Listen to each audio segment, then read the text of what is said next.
to add just a little bit more on the PAC's case.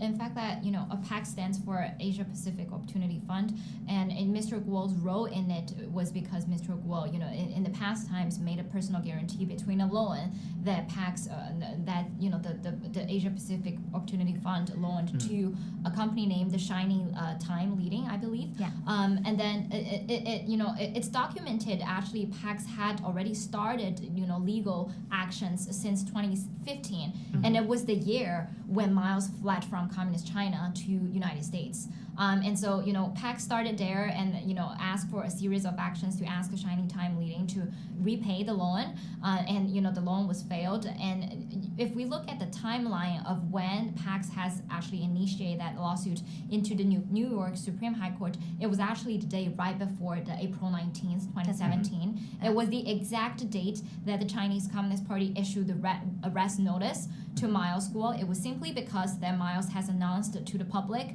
that he will appear on Voice of America, whistleblowed about corruptions and families hiding a huge amount of assets overseas related to one of the top officials of the Chinese Communist Party. So we could call it as a retaliation from the Chinese Communist Party, seeing Miles gaining more influence, by whistleblowing about CCP's internal corruptions.